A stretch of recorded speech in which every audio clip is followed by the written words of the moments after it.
నమస్కారం, welcome to Suman TV. నేను గీతాంజలి. జనవరి 29 చొల్లంగి అమావాస్య. వివిధ ప్రాంతాల్లో ఈ అమావాస్యని వివిధ పేర్లతో పిలుస్తారండి. ప్రత్యేకించి ఎంతో విశేషవంతమైన రోజు.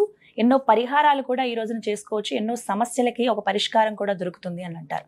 అసలు ఈ అమావాస్య విశిష్టత ఏంటి, విధిగా అందరూ ఆచరించవలసింది ఏంటి తెలుసుకుందాము. వివరించేందుకు ప్రస్తుతం మనతో పాటు ఉన్నారు ప్రముఖ జ్యోతిష్యులు బ్రహ్మశ్రీ నందిభట్ల శ్రీహరి శర్మ గురువు గారు. వారితో మాట్లాడదాం.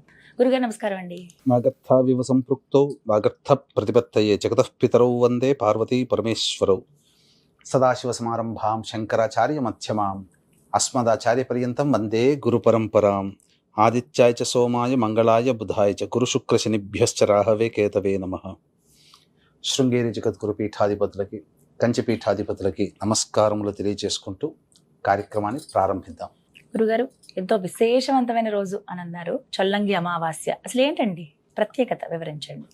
చొల్లంగి అమావాస్య, వీటినే మౌని అమావాస్య కూడా అని అంటారు. ఎందుకనంటే ఏ అమావాస్యకైనా లేని విశిష్టత ఈ అమావాస్య రోజున మౌన వ్రతాన్ని ఆచరించమని చెప్పబడి ఉంది. అందుకనే మౌని అమావాస్య అంటే ఋషులు మునులు ఏ విధంగానైతే తపస్సు చేసి తదేకముగా దైవధ్యానంలో ఉంటారో ఈ రోజున దైవధ్యానము ఆ విధంగా మౌనంతో చేయాలని చెప్పి, కాబట్టి దానికి మౌని అమావాస్య. మౌని అమావాస్యగా నార్త్ సైడ్ ఎక్కువగా పిలువబడుతుంది. మన ఆంధ్ర తెలంగాణ ప్రాంతంలో చొల్లంగి అమావాస్య అంటే ఏమీ లేదమ్మా, గోదావరి నది సముద్రంలో కలిసేటువంటి పాయల్లో సప్తర్షులు ఒక్కొక్క ఋషి ఒక్కొక్క పాయను తీసుకుని వెళ్ళారు. కశ్యప ప్రజాపతికి సంబంధించినటువంటి పాయగా చొల్లంగి అనేటువంటి ఒక గ్రామం ఉంది. ఆ గ్రామము తర్వాత సముద్రంలో కలుస్తుంది. కాబట్టి ఆ ఆఖరి మజిలీ ఆఖరి పాయింట్ ఉన్నటువంటి ఊరు చొల్లంగి. అక్కడ జాతర చేస్తారు, ఈశ్వరుని జాతర బాగా చేస్తారు. అందుకనే గుర్తు పెట్టుకోవడం కోసమే చొల్లంగి గ్రామంలో విశేషంగా పితృ కార్యక్రమాలు ఆ తీరంలో చెయ్యాలి.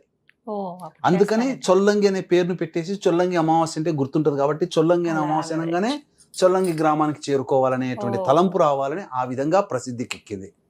దీన్ని ఆ విధంగా చెప్పబడుతుంది. ఇప్పటికీ ఉంది చొల్లంగి. అంటే మనకు పాండిచ్చేరి యానాం ఉంది కదమ్మా, ఆ యానాంకి దగ్గరలో ఉంటుంది. అది అక్కడి నుంచి సముద్రంలో కలుస్తుంది, ఆఖరి పాయింట్ అన్నమాట నదికి. అయితే ఈ అమావాస్య రోజున కుంభమేళాలో వస్తున్నటువంటి 144 సంవత్సరాలకి అంటున్నారు. వాస్తవానికి 2013లోనే అయిపోయింది 144 సంవత్సరాలు. ఇది పూర్ణ కుంభమేళ. 2013 ప్లస్ 12 2025 అంటే 12 సంవత్సరాలకు వచ్చే పూర్ణ కుంభమేళ. అయితే ఈ మౌని అమావాస్య చాలా ప్రత్యేకంగా ఉంది. అంటే మనము ఈ తిథివార నక్షత్రాలు గణన చేసేటప్పుడు చూసినటువంటి విధానంలోనమ్మ ఏంటంటే ప్రతి అమావాస్య రోజున చంద్రుడు ఉండడు, రవి మాత్రమే ఉంటాడు. కానీ ఆ రోజు బుధవారం అయ్యింది. రవికి సంబంధించినటువంటి నక్షత్రం ఉత్తరాషాఢ నక్షత్రం ఆ రోజున 8:21 వరకు ఉంది. అంటే ఏంటి, ఆ పితృకారకుడైనటువంటి రవి 2 రెట్లు అధికంగా ఉన్నాడు. అమావాస్య అంటేనే రవి. అందున రవికి సంబంధించినటువంటి ఒక నక్షత్రం, 3 నక్షత్రాల్లో కృత్తిక, ఉత్తర ఫల్గుని, ఉత్తరాషాఢ.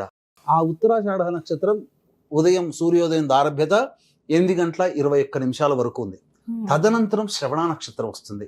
శ్రవణం ఎవరికి, చంద్రుని యొక్క నక్షత్రాల్లో ఒకటి, రోహిణి, హస్త, శ్రవణం.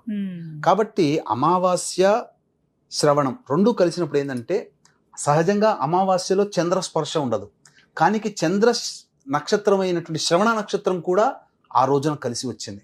చాలా విశేషం అమ్మ. సూర్య చంద్రుడు ఉన్నటువంటి రోజుగా చెప్పబడవచ్చు. కాబట్టి మనఃకారకుడు చంద్రుడు, మనం ఏ పని చేయాలన్నా చైతన్యానికి కారకుడు రవి. కాబట్టి ఈ 2 కలయిక ఉన్నటువంటి రోజున ఎవరైతే కష్టాలతో బాధపడుతుంటారో, ముఖ్యంగా ఉద్యోగపరమైన సమస్యలు కానీ, అలాగే మానసికంగా ప్రశాంతత లేని వాళ్ళు కానీ, వివాహాది శుభ కార్యక్రమాలు చేసుకోలేని వాళ్ళు కానీ, ముఖ్యంగా ఏ అమావాస్య రోజున కూడా మనము విష్ణుదేవుని ఆరాధన చేయమని చెప్పాల. కానీ ఈ చొల్లంగి లేదా మౌని అమావాస్య రోజున విష్ణుని ఖచ్చితంగా ఆరాధించాలని చెప్పబడింది. ఈ అమావాస్యన లక్ష్మీ సమేతముగా విష్ణువుని ఆరాధించాలి. చాలా విశేషం అమ్మా. కాబట్టి ఆ రోజున ఖచ్చితంగా అమావాస్య అన్నప్పుడు అందరూ కూడా చేసేటువంటిది తర్పణాది కార్యక్రమాలు వదులుతారు. కానీ ఆ రోజున తర్పణాది కార్యక్రమాలు ఎప్పుడు చేసుకోవాలంటే పితృకారకుడైనటువంటి రవి ఉన్నటువంటి నక్షత్రం ఉన్నటువంటి రోజు సమయంలోనే, అంటే సూర్యోదయం అయిన తర్వాత వెంబడే కాలకృత్యాదులు తీర్చుకొని సూర్యోదయం కోసం వెయిట్ చేయాలి. సూర్యోదయం అవ్వగానే చక్కగా ఇంట్లో బ్రాహ్మణుని పిలిపించుకొని తర్పణాది కార్యక్రమాలు చేయాలి. 29వ తారీఖు ఉదయమే సూర్యోదయం అవ్వగానే ఆ సూర్యోదయంతోనే పితృ కార్యక్రమాలు చేయొచ్చు. అమావాస్య రోజున తప్పులేదు, మధ్యాహ్నం దాకా వేచి చూడాల్సిన పని లేదు. కానీ ఎందుకు ఉదయం 8 గంటల లోపల చేయమన్నామనంటే, పితృకారకుడైనటువంటి రవి యొక్క నక్షత్రం ఆ రోజున ఉంది, ఉత్తరాషాఢ నక్షత్రం. పైగా రవి మకరంలోనే ఉన్నాడు.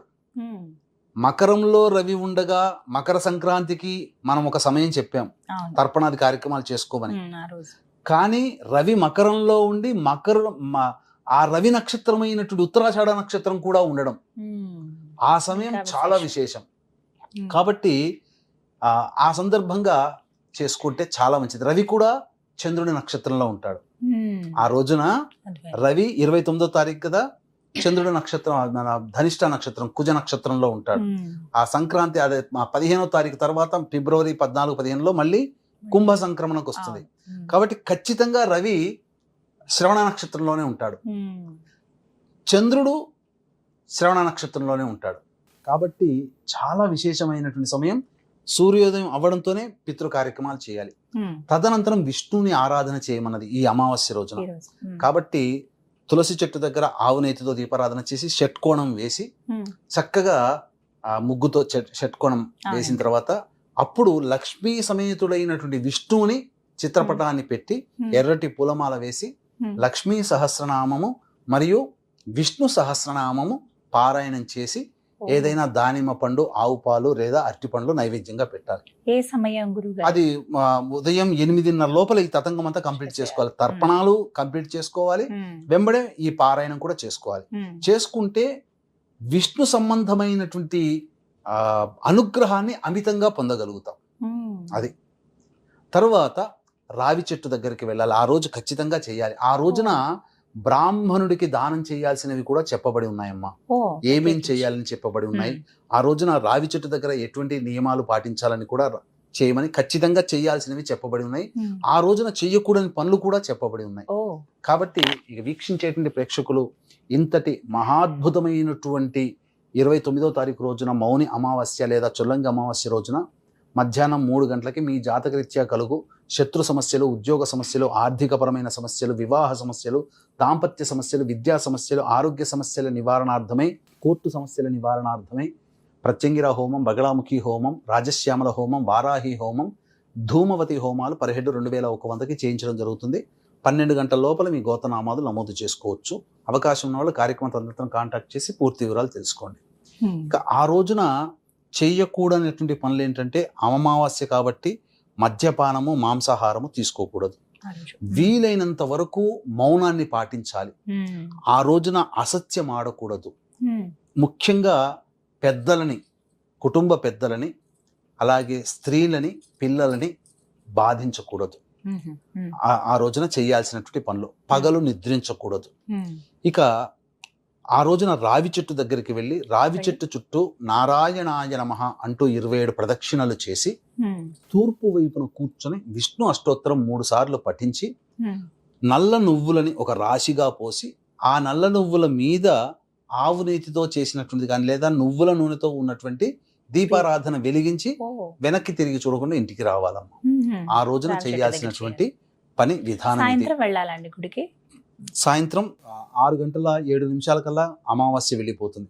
కాబట్టి సూర్యాస్తమయం అవ్వడానికంటే ముందు ఆ అమావాస్య రోజున విష్ణు దేవాలయానికి చేరుకోవచ్చు, లేదా శివ దేవాలయానికి చేరుకుని వెళ్ళి ఆ విధంగా చేస్తే మంచిది. రావి చెట్టు దగ్గర దీపారాధన చేసి వస్తే చాలా మంచిదమ్మా. ఆ రోజున విష్ణుని ప్రత్యేకముగా ఈ సంబంధించినటువంటి అర్చన చేయమన్నది అమావాస్య రోజున. ఏ అమావాస్యకి కూడా చెప్పబడలేదు, కానీ ప్రత్యేకించి ఈ చొల్లంగి అమావాస్య రోజున విష్ణు దేవత ఆరాధన చాలా విశేషంగా చేస్తారు. ఖచ్చితంగా ఇది విధిగా చేయాలి. ఈ చొల్లంగి అమావాస్య కంటే ఏమైనా ఉన్నాయండి? చొల్లంగి అమావాస్య రోజున దానాది కార్యక్రమాలు చెప్పబడి ఉంది. మనము కార్తీక మాసంలో చూసినట్లయితే వస్త్రదానము, ఉసిరిక దానము చెప్పబడి ఉంది కదమ్మా. కానీ ఈ యొక్క అమావాస్య రోజున నువ్వులు, నల్ల వస్త్రము మరియు ఉసిరికల్ని బ్రాహ్మడికి దానం చేయమన్నది. దీని ద్వారా ఆయురారోగ్య ఐశ్వర్యాలతో పాటుగా కర్మదోషములు తొలగిపోతాయి ఈ అమావాస్య రోజున దానం చేస్తే. దేవాలయాల దగ్గర తీసుకుంటారండి? దేవాలయంలో తీసుకునే వాళ్ళు ఉంటే తీసుకోవచ్చు, లేదా ప్రత్యేకించి ఈ యొక్క నువ్వులని దానం తీసుకునేటువంటి బ్రాహ్మణులు, శని గ్రహానికి సంబంధించినటువంటి దానం తీసుకునే బ్రాహ్మణులు కూడా ఉంటారు. వాళ్ళని వెతికి పట్టుకొని వాళ్ళకి దానం ఇచ్చినట్లయితే మంచిది. తగు దక్షిణ కూడా ఇచ్చి చేయవచ్చు. ఆ రోజున అమావాస్య రోజున కాబట్టి మౌనాన్ని ఆశ్రయించడం, వీలైనంత వరకు భోజనం చేయకుండా ఉండి అమావాస్య వెళ్ళిన తర్వాత రాత్రిపూట టిఫిన్ చేయవచ్చు, లేదా భోజనమైనా చేయవచ్చు.